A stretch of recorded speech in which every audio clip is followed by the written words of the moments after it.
we want to give people an alternative that will actually work. So if you compare the ZK stack to the Cosmos ecosystem, the difference, between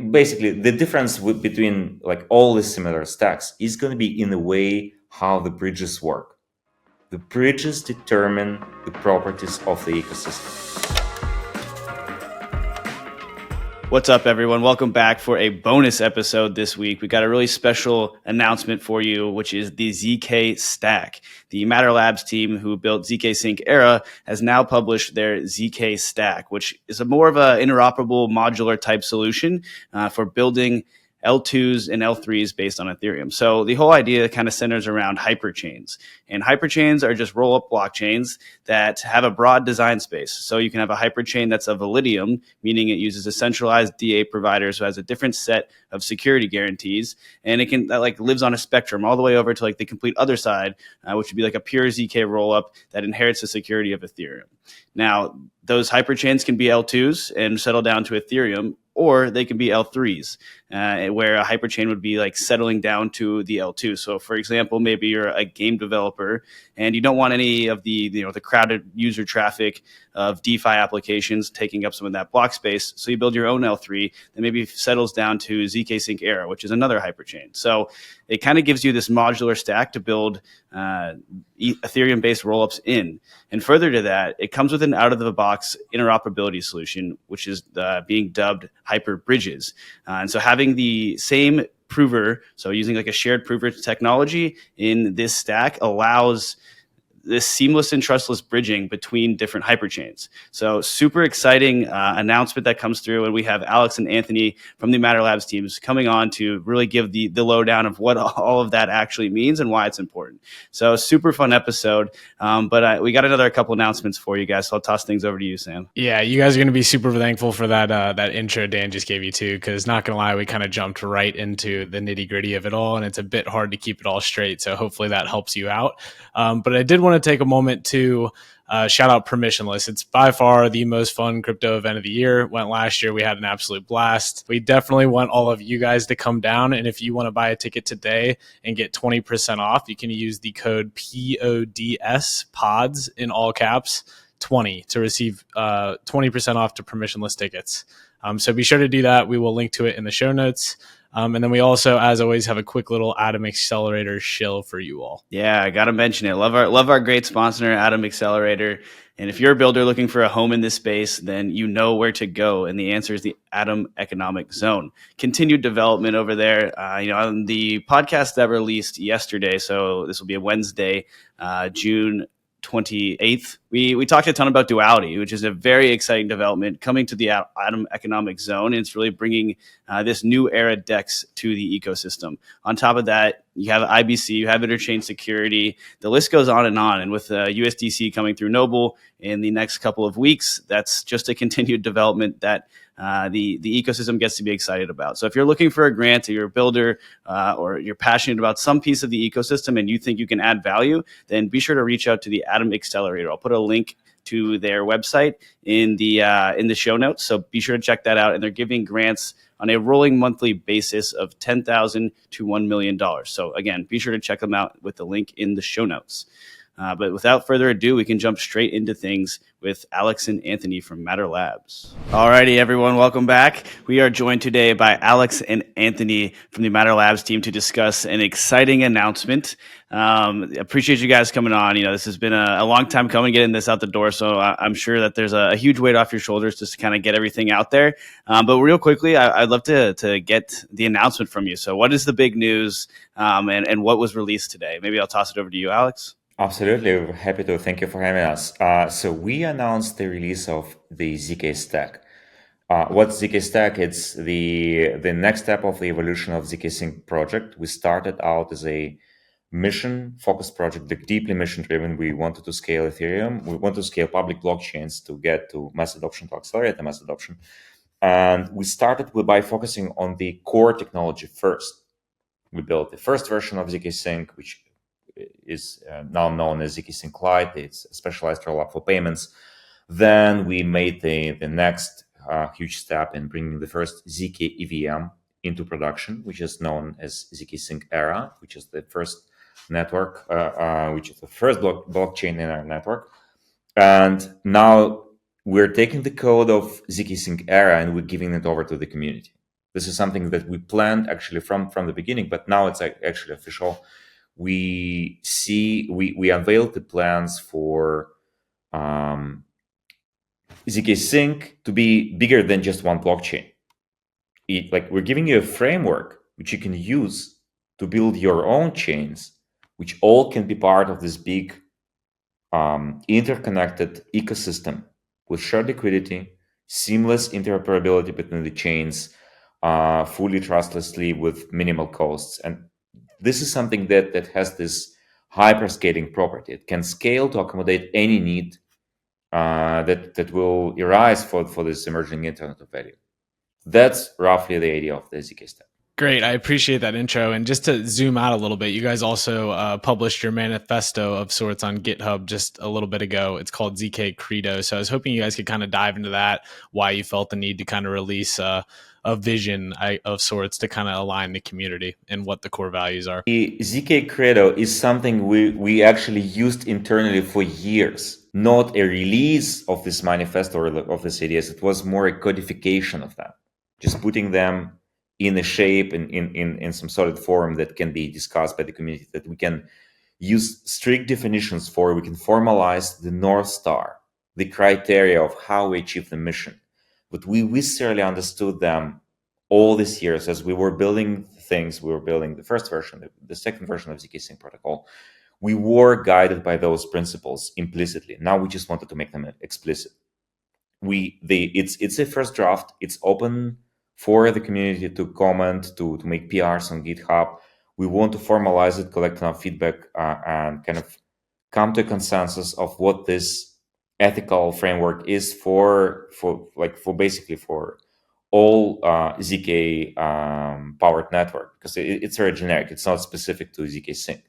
It outlines what we believe are the properties of this hyperscalable networks that must be implemented in order for us to fulfill the mission of getting to the mass adoption. Maybe just to add one thing there as well. I think, at least internally, this has been, to Alex's point, like a framework or a set of lenses by which we think through every decision we're making on the technical side, because all of the technical work is sort of in support of a mission and in support of a vision for how the future could look.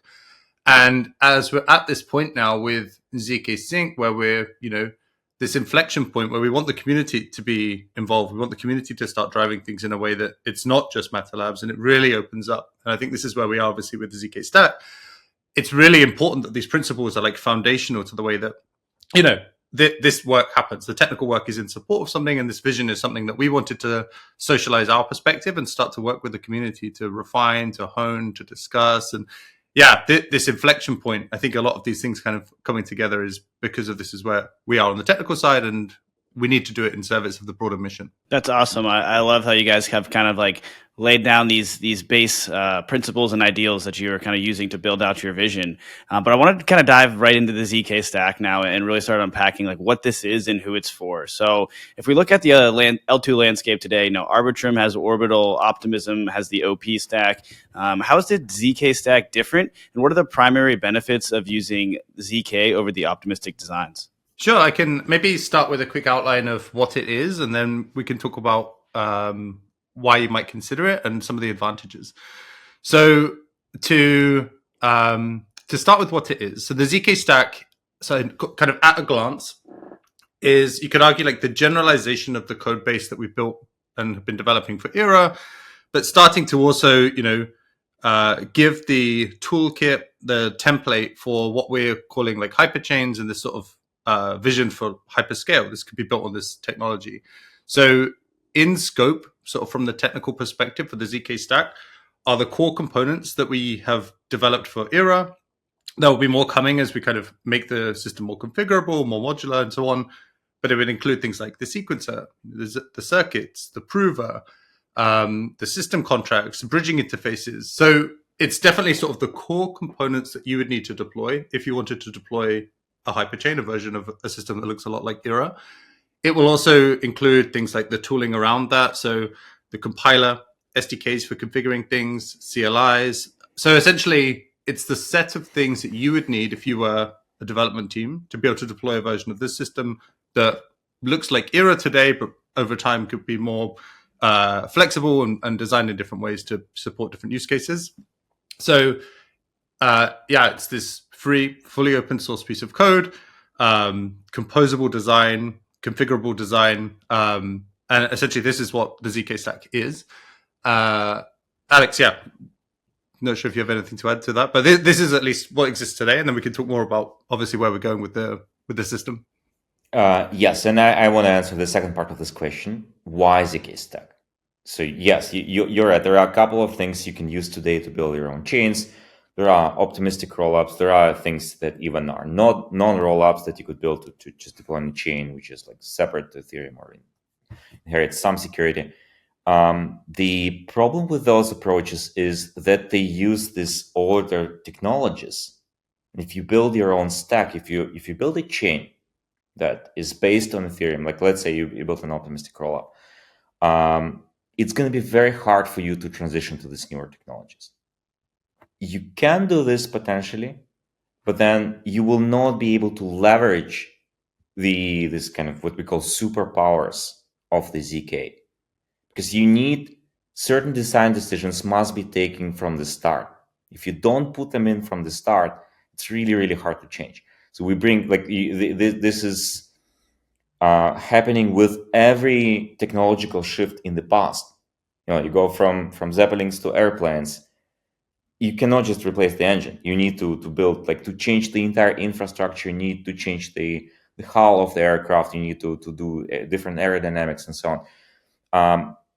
Specifically with ZK, there are properties of zero knowledge proofs, succinct zero knowledge proofs, such as succinctness, that allows you to compress data availability, that allows you to use different approaches. Like when you optimize, for example, your account abstraction design for optimistic rollups or for ZK rollups, you will end up with two very different designs. And if you imagine you start building, you open your chain, you invite applications to start building on it, you have a set of standards that they have to start adhering to, and then the ecosystem forms around that. You cannot really change this anymore. Look at Ethereum, look at self-destruct, look at the EAP 4844. Why do we have EAP 4844? Because we cannot change Ethereum at this core protocol level easily. It's like there were attempts to build EAP 4844 in a way that would natively support account abstraction for all accounts. But they were rejected because this would break one or the other invariant, one of the other convention that people are depending on. And this would kind of remove this backwards compatibility. Backwards compatibility is a cost. You have to carry it over very long time. So if you don't build certain, you don't have to do everything. There are certain things that you can change. You can always extend the chain. If you go for a specific design, you can go for EVM compatible design, and later you can add other languages, which Arbitrum is doing, which we are doing with our LLVM compiler. So you will be able to write smart contracts in Rust, for example. So this is a strict extension. It does not affect anything that was previously deployed. That is unproblematic. You can always do it on all chains. But changing the fundamentals are hard. And there are really a few things that specifically around call date and data availability that you can't really change after you deploy this version. Interesting. Okay, so if I am a developer looking to build with the ZK stack, what are really my options? And what are the security trade-offs of the different options? It's kind of hard to keep it all straight. You got ZK Porter accounts, you have Hyperchains, and then you have the marketing lingo L3 that everyone tosses around pretty casually. Can you kind of clear the air around the different architectures that are actually available through the ZK stack? So ZK stack is a modular framework. You can build you can customize different aspects of your chain. You can start with all the defaults, just copying the configuration of zkSync era, or you can say, I want this component to look differently. So let's walk through the components that you can customize. The first is your sequencer. You can opt into a centralized sequencer, which is easier to maintain initially, but you probably don't want to stick to this option unless you need a centralized sequencer. You're an enterprise, a bank, maybe a gaming company that really does not need to decentralize the sequencer. But we expect most chains to decentralize the sequencer in a way that, like, for example, you run a consensus in layer 2 that will sequence transactions. So then you'll need the validators, you'll need to stake some token maybe to decentralize it permissionlessly and so on. So you will be able to choose all of that parameters, which consensus algorithm you want to use, how do you secure, what token do you want to use there, and so on. The second option is, or configuration, is data availability. This is really, really important. This is a huge topic. By default, zkSync Era is a ZK rollup. And we encourage everyone to build ZK rollups and promote ZK rollups first and foremost. Because ZK rollup is an architecture in which you publish data availability through the Ethereum network. So you rely on Ethereum's layer 1 as your data availability layer. And you do it in a way that is basically giving you 100% of the Ethereum security. You do not rely on Ethereum validators. You rely on the entire network. The validators do not have any power to withhold data from you because you depend on all the full nodes of Ethereum. So this is by far the best, the most secure option, and the most decentralized one. But it comes at a price, because all the rollups on Ethereum, optimistic and ZK rollups alike, share the same data bandwidth, the same limited block space, which you can utilize for your data. So it's currently pretty limited. It will be extended after proto-dunk sharding, and then with dunk sharding, it will go much, much bigger, and we will be able to accommodate potentially thousands of transactions per second across all the rollups. But we still need some path to go there, and meanwhile, it might be quite expensive. Once all the rollups get a lot of traction and you really bring millions of users onto them, the data availability will become a bottleneck. So, on this path forward towards the Ethereum getting full sharding on DA, you need to consider other options, and the alternatives could be a Validium, where one or multiple parties hold the data availability for a given chain. The state transitions are still secured by Ethereum, but the data availability is then managed by these parties. It gives you an upside of privacy. So this party could be a bank, and they might not want to disclose all of the transactions that happen on the chain, on this specific chain, while still guaranteeing to the users that all the rules are preserved. You don't trust the bank to not spend your money. It's still enforced by Ethereum, and all the smart contract rules are enforced. But it's obviously they control the data, and they can just shut down the data for everyone, burning the entire chain, which is a bit suboptimal. The other option is ZK Porter, where you can it's essentially the same architecture. It's still a Validium, but the data availability is secured by the users who hold, by token holders putting something at stake. They stake some token, and they guarantee data availability from there.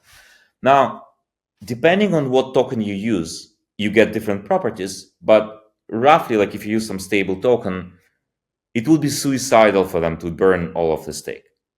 So the risks are significantly lower than the pure Validium. So you as a user can choose, do you want to settle for that? Do you want to go for full ZK rollup?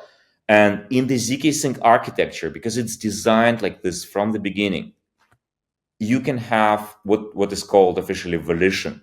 You can have a choice which account you want to use within the same shard of the system. And so it's done in a way where rollup accounts and ZK Porter accounts can seamlessly interact with each other synchronously within a single transaction.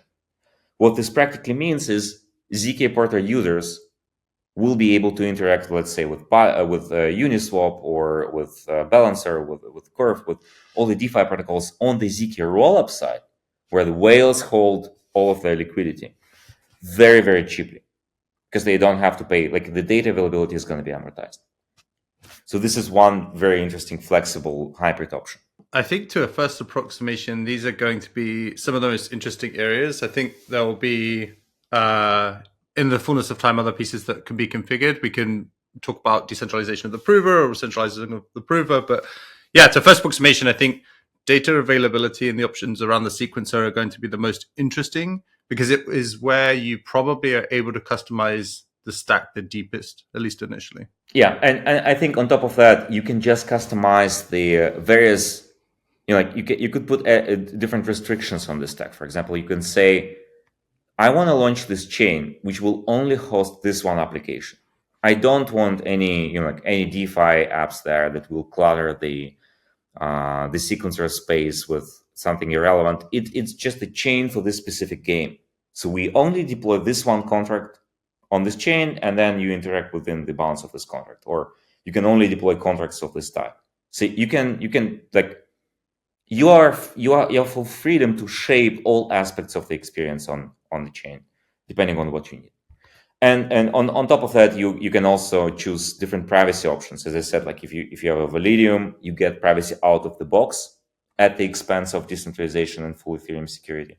But you could also build a chain that is private by default, that only allows private transactions. You deploy a privacy protocol, something like Adstack, or like there are multiple other different options. Espresso Labs is working on one. Other guys, I forgot the name of the protocol, but like there are multiple different protocols now in development that you can deploy, and you can say on this chain, all the transactions must be transactions from this protocol. And then you still remain in the ecosystem that shares the liquidity. So like when we say Hyperchains, it's not really an option. Everything you launch is by definition called Hyperchain. If you build something with the zkSync's or ZK stack, it's basically a hyperchain. It can be an isolated hyperchain, or it can be a hyperchain plugged into this network. And this is really, really interesting. This is the key, most important feature of the ZK stack. So like you have to imagine it like this. You have different chains. You have zkSync Era. Someone launches their own, like let's imagine Uniswap would launch their own Unichain as a separate hyperchain in the zkSync network. So it's fully separate. It has its own sequencer. It's a ZK rollup, so it inherits security from Ethereum. Now you have some funds in a wallet on the on zkSync Era, and you want to interact with Uniswap on its own chain. The way it will work for you from the user perspective is essentially the same as if the Uniswap protocol was deployed on zkSync Era. You will go to the website, to the dApp application, whatever you use. You connect your wallet. You choose transaction parameters. You click initiate. You do one click and say like, I authorize this transaction. What will happen is the transaction will then bridge from zkSync Era over a hyper bridge to the Uni chain. Will reach the smart contract there. Will execute, swap some tokens, and then it will send you the results back over a hyperbridge to zkSync Era. All of that will happen asynchronously, but atomically. So like all of these transactions will be scheduled and they cannot be stopped.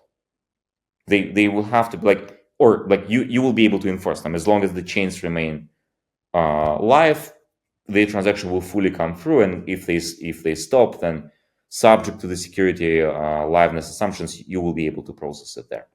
But essentially, for you as a user, you just wait a couple of minutes and the funds come back. And this is the experience you get today with centralized exchanges. I mean, the experience is even worse. If you want to trade on, I don't know, Coinbase or Kraken or Binance, you first have to bridge funds there. Wait 10 minutes until they arrive. Then you make the swap, and then you send funds back, and then you wait a couple of minutes till they arrive. But now you have to do like 3 different transactions. Whereas with Hyperchains, it's one transaction. You don't have any trust assumptions. You don't have any additional capital requirements. And the UX is completely seamless. And the reason it works is that like all the Hyperchains that want to be part of this network will have to reuse a single bridge head on layer 1. So they will all, like, you don't deploy a separate instance completely separate from all the other chains. You will deploy it on a special like smart contract that will keep the states and the balances for all of these chains, and will offer an option for shared prover. It's going to be fully optional. So like all the hyperchains at all times, whether they are L2s or L3s, you have a choice where like how far up the stack you want to go, have full sovereignty. They do not depend on each other. They do not depend on zkSync era. They only depend on Ethereum. So this contract, even though it's shared, it's fully independent. So like if you don't want to use your shared prover with someone else, you can always generate your own proofs and you can settle them on Ethereum. This will work. It's just going to be less efficient than if multiple chains get together and compress the proofs. And there's going to be a protocol for this, how to do it easily and with high liveness. You basically just accumulate proofs, and then anytime anyone can compress them, and it's going to be very cheap computationally to produce this final proofs that you settle on Ethereum. But if you don't like the system, you can always kind of exit. The right to exit is one of the core fundamental properties declared by the ZK Credo, and we're going to honor it at at all times in any conditions. Like we will build protocols that allow you to go away with your own chain or go away from any chain if you don't like whatever happens on that chain, even if it's like mass movement and mass exit of many users. Okay, I want to dive a little deeper on that one bit there. I think that's really, really exciting that you can have two separate hyperchains that have composability between the two chains. And so I want to dive into exactly how that gets enabled. So it sounds like you have to opt into the shared prover, which is a contract that lives on Ethereum L1, and then that would allow two like L2 hyperchains to interact. So we think about the architecture, right? So there'll be L2s that can speak to this contract, and then each of those L2s could theoretically have L3s built on top of them. So if I was trying to transfer funds, let's just say make a transaction between two L3s that are both opted into the shared prover, is that possible as well? Or is it only the transactions between the L2s themselves? You can make a transaction. You can transact from any address on any hyperchain in the network, whether it's an L2, L3, L5, it doesn't matter, to any other. And it's going to be very, very fast. Like the latency of this transaction is going to be like a few minutes. It starts with probably like something like 15 minutes, and then it's going to go down to 1 minute and maybe even under 1 minute, because the proofs will be generated like very, very fast recursively. Like we're building a tree of recursive proofs. No matter how large your block, it's all going to be proven in parallel, and it will take just a few minutes with the modern GPU provers that we have. Maybe just to kind of give some intuition about how we're thinking about this design and why we're thinking about, to your question about, can two L3s interact? I would argue that for us to get to the point where we're talking about, billions of users being able to interact with applications that are built on top of a system like this, like built on top of a system like Ethereum, we need to be able to abstract away that sort of question to a degree, right? In the same sense, like the obvious analogy for me is email. I don't have to worry about where, if I want to send you an email, where, your email hosting situation, like how the infrastructure is configured, like none of that matters, because to the user, the thing that we want to do is to be able to send information from me to you in this example. What we're thinking about is actually how do you get to something that feels like email, but for sending value. And you can think about some future iteration of something like ENS, unstoppable domains, where you could imagine having like an ENS-like address that could speak to like, Dan Smith at X. And this protocol can start to provide a user experience where it doesn't matter where the thing is deployed. You can build a composable experience in between, a wallet hosted on some layer 5, some layer 2. It really is kind of agnostic to the situation, because the hyper bridging infrastructure provides connectivity in a way that the user doesn't need to think about it.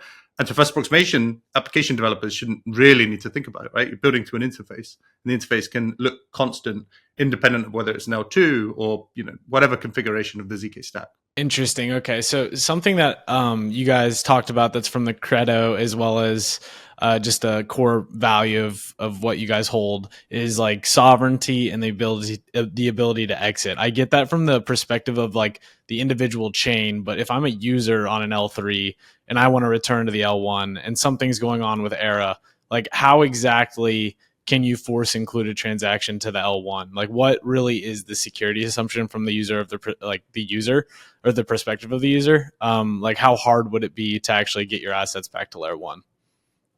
So we have to consider every chain separately because every hyperchain will have its own set of trade-offs. Like if it's a Validium, for example, they could freeze the data and there's nothing you can do.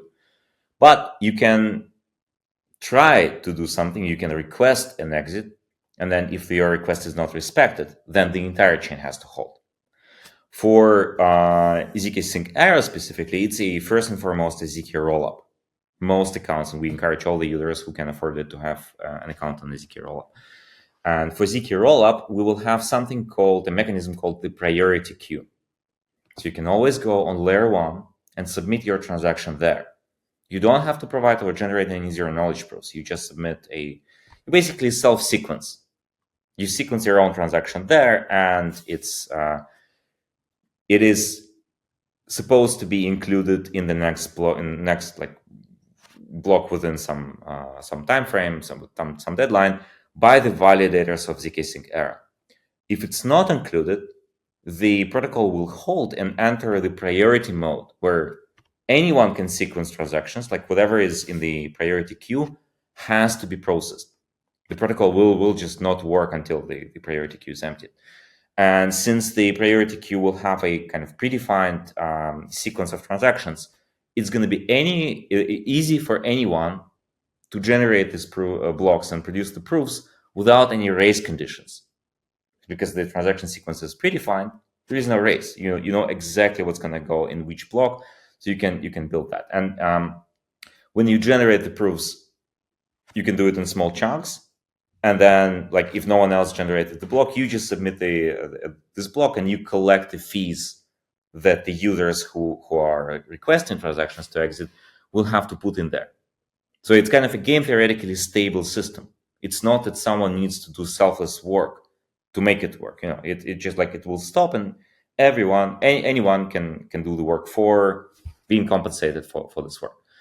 So the tricky part is, if you as a user have to submit a single transaction on layer one to exit, it might be too expensive for you, because we expect layer one at some point might become very expensive. Just like it was in the past, it might cost you like $100, $1,000 to submit a single transaction. So this is like we realize that this is a problem, and the solution to this is that the design of the priority queue is going to be extended so that the users can get together and like submit a collective claim. So basically starting sequencing transactions together. So imagine a group of users is being censored. They get together, like there is a leader, someone organizes that and says like, censorship is happening, so we cannot trust this chain anymore, and we all have a moral obligation to exit. Like we, the minority, and everyone who supports us. And we believe there should be a broader movement, like more people who support who embrace the values of the ZK Credo have to say, this is not a normal situation. No one should be censored on the chain. Even if one person is censored, we have to all exit. So they get together, and someone deploys another instance, another hyperchain, which will not censor these users, or like will not behave. Actually, the censorship should be resolved at the protocol level, but like let's imagine that the chain tries to change this and introduce some form of censorship. So like before this time, the users get together and say like we launch this new instance, and then we all want together to exit. So like you basically start collecting the many transactions together using the front end of the other chain, saying like, you as a user, you just have to sign this transaction, then all the signatures are getting together, and you submit a big batch. By you, I mean the whoever is organizing this movement, and then you get a lot of users going from Hyperchain A to Hyperchain B, not through layer one, but through the mechanism of hyperchains. Hyperbridges, which is going to be very, very cheap. Great. Okay, that's super helpful. And then Anthony, you alluded to the use of account abstraction, and that's obviously been a core focal point of zkSync era. And you also referenced in the ZK Stack blog post that you released this morning, gasless call data. Could you kind of elaborate on that and what it enables in the future? Yeah. So in terms of account abstraction, this is definitely one of the sort of key features that we would highlight when we're thinking about scale. Scale isn't just infrastructure. Scale is the user experience. So for us, this is a big part of what it looks like for us to actually be successful as we imagine the future here. With respect to gasless transactions, maybe Alex is a good one for you to pick up. The idea is with account abstraction design that we use for zkSync era, we rely on the fact that call data comes essentially for free. Because in our design, we only publish the state diffs, the outcomes of the transaction, the effects of this transaction on the state. So you can include any number of inputs. You can do a lot of parameters. And for these parameters, you will not have to tap into Ethereum's data availability, which is expensive. You only need to process them computationally, which is cheap, because we're using very, very efficient zero-knowledge proofs and very efficient GPU provers for them. So from the practical perspective, they are free.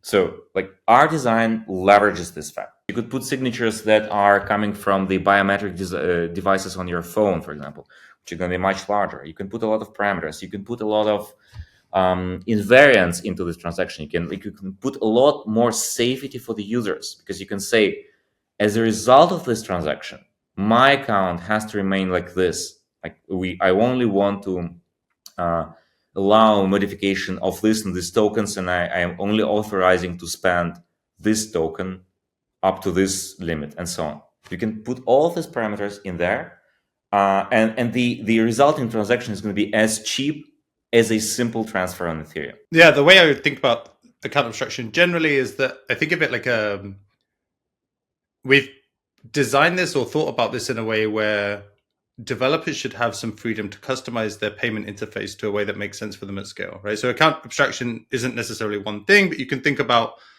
okay, I have a design in mind for my application, wherever it happens to be. I want to subsidize, I don't know, the first 10 transactions of a specific user. I want to pay their gas. Or, maybe I have some relationship with a DAO, and for anyone who holds this specific soulbound NFT, I want to make sure that transactions to this application are gasless forever. So I think of the set of tools around account abstraction are a set of tools to enable a really good user experience, a set of tools for development teams to be able to customize their payment interface.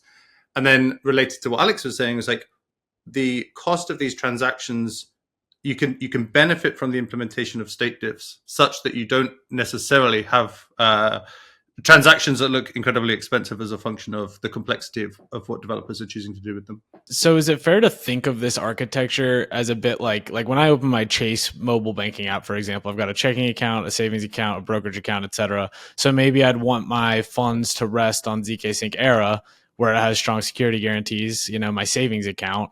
And then if I want to use Uniswap, maybe I have an exterior account that has 5% of my, value there. Is that kind of the right framework? And then you're able to easily interchange between different accounts on different chains with different security assumptions? This is typically how I would think about the split between, say, the roll-up account, which I would argue is basically your equivalent of your savings account, right? So the roll-up account with all of the guarantees that we've spoken to, with the ability to maintain, control of your assets from L1, this is essentially the highest security. So this is the account that would be more expensive to a degree to maintain this account, but it would comes with, security assumptions that are as strong as they could be. This is where I would argue for most users, most of your funds should be maintained. And then the way I think about the Porter account is more like your checking account, right? I want to do some cheap transactions. I want to interact with the game. I want to, whatever it happens to be. You don't have the full security in the same way. There is this different approach to data availability that introduces slightly less secure situation with respect to the funds, but you benefit from that with orders of magnitude cheaper transaction fees. So you can think about, your individual risk tolerance. Some people might choose not to have a water account. Some people might choose not to have a rollup account. I would imagine that actually most people would have, to your point, some large majority of their activity, like day-to-day activity, from like a cheaper account, like a porter style account. But then the savings account is the rollup account. But to also clarify something you touched on in the question, the both rollup and porter accounts can be part of the same hyperchain. So this can be the part of zkSync era. On one single chain, you have instant, seamless, synchronous connectivity between them. It's not that you need to build a separate hyperchain to implement ZK Porter. The way we think about the needs, like who will need their own hyperchain, is slightly different. You build your own hyperchain if you need to control, you customize certain aspects of it. So I don't see the much need. Like maybe it will be the market, the builders will decide, but the generic chains are probably less of a candidate for being a hyperchain. It's more for application specific chains where you don't want to share the sequencer with everyone else, because if you're sharing the sequencer, you're probably just better off on a single chain, which is going to be high capacity, high throughput, with rollup and porter accounts, giving users different levels of security and throughput trade-offs. Now, but like enterprise chains, gaming chains, app chains for maybe you don't want a decentralized sequencer because it's too latency of transactions is too low, but instead you want like high frequency trading, like ultra low confirmations for your transactions. Think something like DYDX. They can have their own separate chain for this exchange. Maybe social networks, some specific social networks or like maybe even, if you think of Reddit with 500 million active daily users, they will likely need multiple hyperchains for separate subreddits, not just for the Reddit entirely. Like they might want to use like the Reddit hyperchain and then L3s for all the different subreddits. So like this is how we think about it. It's more for customization and application specificity and full control of what you're doing there, and potentially also for privacy, for banks, enterprises, and so on. Okay, so that landscape makes a lot of sense to me. And one of the things I want to dive a little deeper on is the state of the sequencer today. So, all these L2s have centralized sequencers, but there's been serious talks towards shared sequencing or the idea of decentralizing the sequencer. How do you guys think about what the next step is for decentralizing the sequencer of zkSync era and offering that to other chains to opt into? Yeah, I mean, I can jump in with respect to what we're doing already for era and can generally speak to the plans for the future. So, you can think of, as we've spoken to, like era is the first hyperchain in our opinion. But it's also true by definition that even in a world without hyperchains, like the philosophy behind what we're doing is such that the sequencer has to be decentralized, right? This is sort of a non-negotiable piece for how we're thinking about the design for era. So this is something that we've been working on, we had an engineering team actually working on for months at this stage. And we're very close to actually having the decentralized version of the sequencer ready for public testnet. So this is something that from just talking about era and then not even talking about the generalization through the ZK stack, this is very, very close to completion. This is something we'll be doing in public very, very soon. And again, like critically important for us for a number of different reasons, right? But thinking about liveness of the chain, right? You need to get to a point where the system is decentralized to hit the reliability metrics that we're looking for with respect to liveness. It's it's been part of the era roadmap. Wasn't obviously part of the alpha release for, I think, sensible reasons of a lot of hard problems to solve when you're building a system like this. Like we can sequence them in a sensible way, but this is very close to completion and it will be part of the ZK stack. So for people that are choosing to work with the ZK stack, they will have the option to implement a decentralized version of their system just along the lines of the way that era will work. So the engineering work is very mature at this stage. We haven't fully open sourced everything we're doing on this, but we will do very soon. And people will see a decentralized version of era on testnet very, very soon. And this is one area where I think, personally, just sort of interested for people to think about, modularization.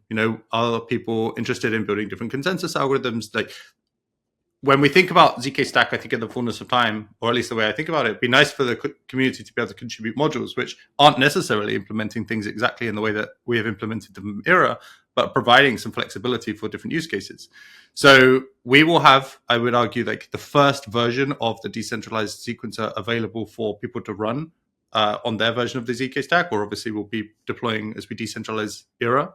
But this is also an opportunity for innovation, creativity, more modular options to be built into the stack itself. And so when you think about decentralizing the sequencer, like what does that actually look like? Is that like creating an alternative validator set that is kind of, acting similarly to something you'd see on the L1 where these validators are working together? Maybe they have something at risk or some token that's staked to kind of like prove their honesty, or like how do you think about actually decentralizing the sequencer?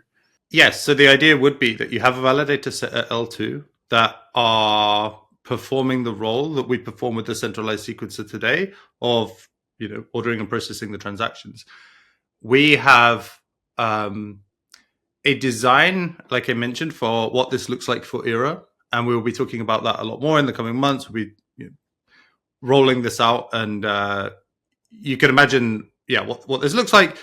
The first simple version from an engineering perspective that we might even have on testnet is something like a proof of authority network, where you basically say, look, we want to test the decentralized sequencer. On a testnet, we're going to run n nodes, and this just doesn't require proof of stake, right? It's a testnet. We're actually more interested in testing the consensus, testing the edge cases that come with decentralizing the sequencer. Over time, as we take this to our mainnet, the design will mature and we'll roll more pieces in. But yeah, we have a roadmap internally for how we're thinking about bringing this to production. And it will look like, an increasingly mature and increasingly sophisticated consensus algorithm. It's not enough for us to decentralize the sequencer. We also have to decentralize the prover, which is a bit more challenging because you need to orchestrate a lot of work and then merge the results of this work recursively in a relatively timely manner. But this is doable. And the key part of this is building the prover in a way that can run on the consumer hardware. We actually made a huge progress in this direction. We'll publish some really interesting news about this soon. Okay, I see. And I imagine, it's harder for you guys to say, but the zkSync token, if there ever is one, would be pretty integral in decentralizing the prover, the sequencer, and then also securing the data of ZK Porter chains. Do I have that correct?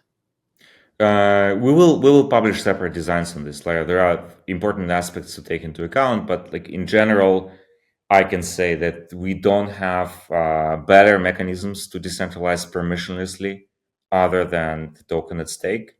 So you can infer things from here. That part's interesting to me, though, is last time we spoke, we had a long conversation on the idea of the industry arriving at a standardized proving format so that you could have composability across a larger ecosystem. So that was, a couple months ago now. I'm curious to get your ideas around, are we closer to arriving at a common standard, or will this be kind of we'll likely have separate ecosystems that are utilizing different proving mechanisms and therefore can't totally interact with each other? What are your thoughts around all that? We will have, the hyperchains are built around the idea of a common standard. It's just a question of what this common standard has to be. So you have several components here. You have this shared bridge head with this shared smart contract where hyperchains can be deployed on. And then you need for them to have certain common circuits that they trust from each other, that the certain actions were performed correctly. So it would be a challenge to find the minimum viable protocol, minimum set of circuits that are required there. But the necessity to have this shared smart contract means that it's a little, it requires you to pick an ecosystem in which you will be building your hyperscalability. You cannot do hyperscalability across multiple ecosystems. You can trustlessly bridge between different rollups. You can trustlessly bridge, for example, even between optimistic and ZK rollups. That is possible, but it's not going to be seamless. If you bridge from an optimistic rollup to ZK rollup, you have to wait 7 days for the native security from Ethereum. If you transfer, if you bridge something from one ZK rollup to another ZK rollup, not using synthetic assets, but actually like true bridging of real assets, you will have to pay to Ethereum for this transaction. You will have to pass this transaction for Ethereum, actually like transferring assets from one layer 1 contract to another layer 1 contract. In which case you don't have any benefit of the scale. Like you still have to pay for a single Ether or ERC20 or NFT transfer on layer 1. It defeats all the purpose of scale. Like it's not hyperscalability. It will not give you the seamless experience with like user on any chain interacting with any protocol on any other chain. So I think we'll end up in a situation where the users have to pick these ecosystems. And then this is why you have to pick the ecosystem wisely from the beginning, because it's going to be very challenging for you to change. If you build today on a stack that is incompatible with the, let's say, zkSync ecosystem, then it will be like you cannot migrate. You will need to like abandon the old system and then build something on from scratch in the hyperchain world. So like, yeah, I hope this answers the question. Maybe just add one other quick thought as well. I think there's some tension between the idea of reaching sort of more standardization, more commonality today, with also how quickly we're seeing innovation, right? So when things are moving as quickly as they are, my expectation, I think our expectation internally is that sort of, at least for the foreseeable future, there is a lot more 10x, 100x improvements to happen when it comes to the design and implementation of the proof systems. Lots of optimization that we're not ready for yet, or at least like hasn't been implemented yet. So like lots of optimization that's still a low hanging fruit, and also as research continues, lots of new ideas that will, I'm sure, proliferate. So yeah, for us, like when we're thinking about like standardized proving, shared proving, doing it inside the framework of the ZK stack is really compelling, because you get to move these things in a way that's consistent, related, and everybody can kind of benefit from the advantages and the implementations that are done in a shared way with the open source technology. So I want to zoom out a little bit just to get your guys' take on one question. So I feel like it's undeniable that L2s have kind of taken a page from the Cosmos playbook with like the app specific stuff and interoperability between an ecosystem of chains. It's just roll apps versus app specific. But then we saw DYDX announce their commitment to the Cosmos, and that should be launching in the next couple months. So I was just wanted to ask you guys, is there anything you're watching closely on that move that would potentially change your Ethereum-centric thesis if you set aside your values, I guess, for decentralization and security for a moment? So I want to start with saying that this is not a coincidence that we're having very similar paradigm, because the original idea of Cosmos was to build the internet of blockchains. And if you think about it, like basically blockchains themselves are just a continuation of the internet. With blockchains, what we're trying to build is the internet of value, extending the internet with the ability to transfer and program value. So all like the analogies are inevitable, and they are going to be present in all ecosystems. Like Ethereum is the internet of rollups. zkSync is going to be the network of hyperchains. So like from this perspective, it's understandable. It's also understandable why DYDX had to move. The keyword here is sovereignty. They did not have sovereign, like they were not sovereign enough in the previous ecosystem in which they were incubated. It was not fully open source. It is, to my best knowledge, still not fully open source.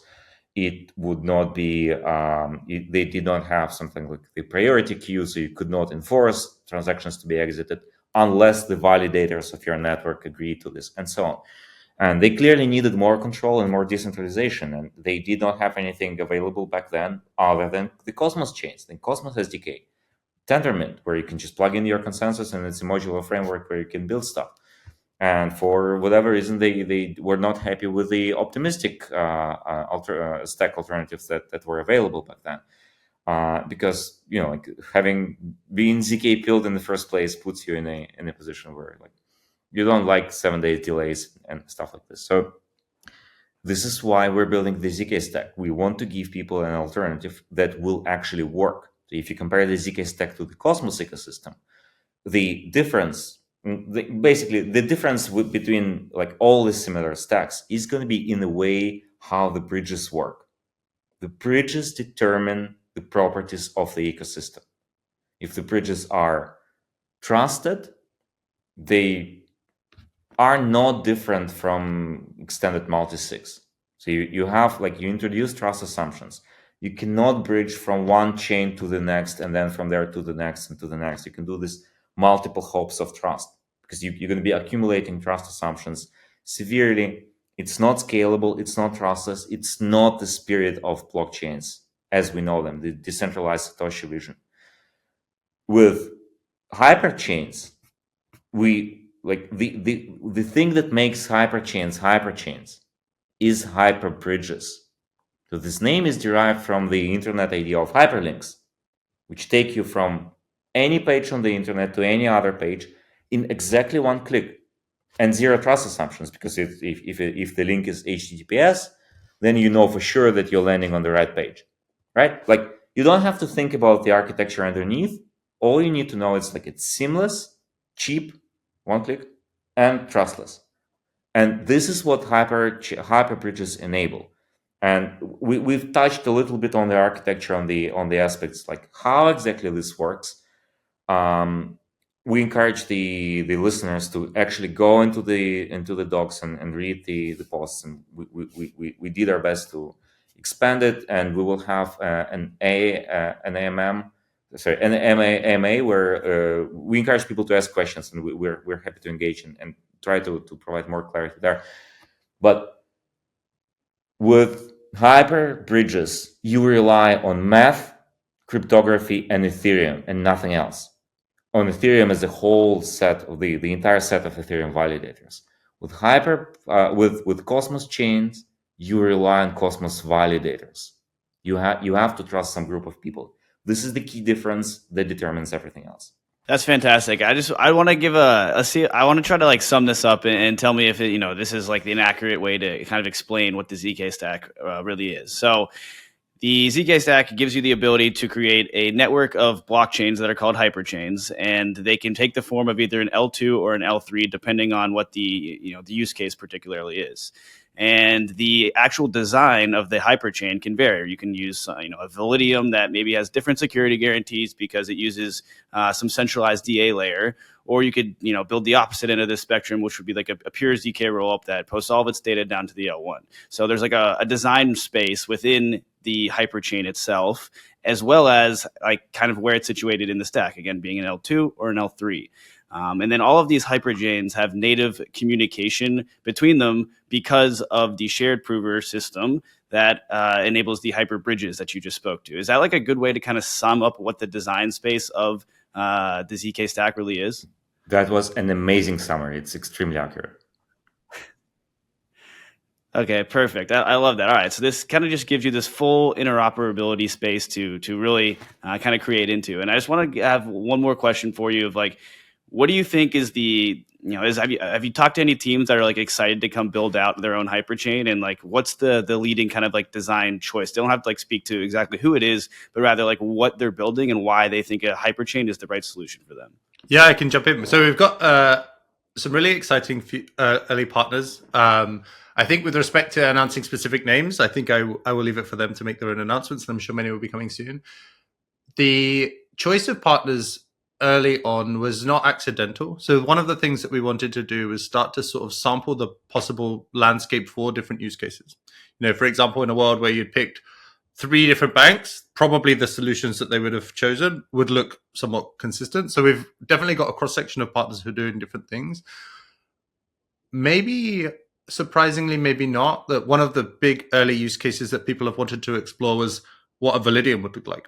So we want to be able to deploy an instance of the ZK stack, but for whatever reason, we want to keep some of the state private.